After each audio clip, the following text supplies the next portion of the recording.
There is a specific reason why Gen X is often called the feral generation, and it has nothing to do with rebellion.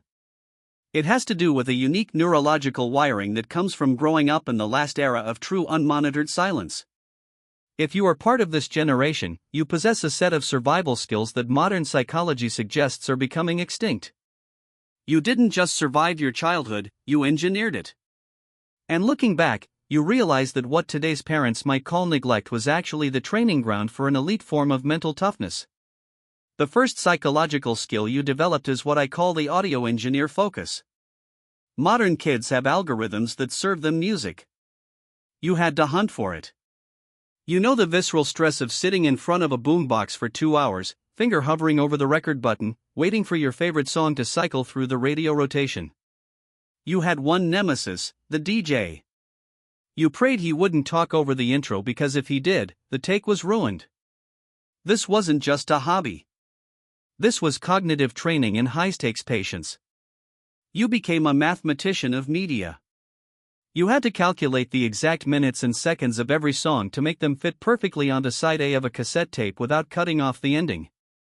You learned that value isn't given. It is curated, calculated, and earned. This leads to the second thing, which is adaptive solitude. You were likely a latchkey kid. You came home at 3:30 p.m. to an empty house, unlocked the door, and walked into total silence. You didn't panic. You didn't feel abandoned. You made a butterbread sandwich, turned on the TV, and managed your own existence until the adults came home. Psychology calls this internal locus of control. Because there was no one to entertain you, you built an entire internal world. You learned how to be alone without being lonely. While modern generations get anxious when they are disconnected for 5 minutes, you find peace in it because you remember when being unreachable was a luxury, not a crisis. The third thing people who grew up in this era learned was their pain tolerance threshold. Your childhood playgrounds were not built for safety. They were built for natural selection. You remember the scorching heat of a 16-foot metal slide in the middle of July that would literally burn your skin. You rode bikes without helmets miles from home. And when you fell off and gashed your leg deep enough to see white tissue, you didn't call for help because you couldn't. You walked the bike home. You cleaned the wound yourself. You learned that pain was a signal, not an emergency. This exposure to what researchers call safe danger wired your nervous system to remain calm in a crisis.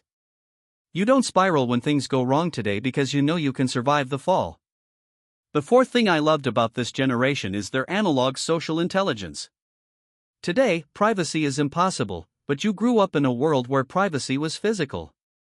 If you wanted to talk to your crush or your best friend, you had to drag a 50-foot phone cord into the pantry or the closet just to get away from your parents in the kitchen. You spent your weekends at record stores, not just buying, but socializing. You didn't have group chats.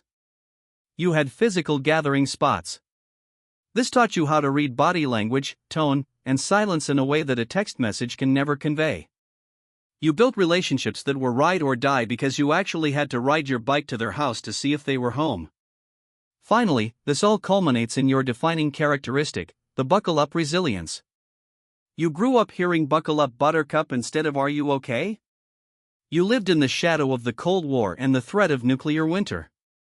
Yet, you lived day-to-day with a shrug. You aren't cynical. You are simply unshakable. You are the bridge generation. You have the tech skills of the future, but the grit of the past. You are the only ones who can navigate a digital world with an analog soul. If you remember the smell of a fresh cassette tape or the taste of garden hose water, drop a comment telling us your experiences growing up in that era. And if you want to understand more about the psychology about you, make sure you subscribe to the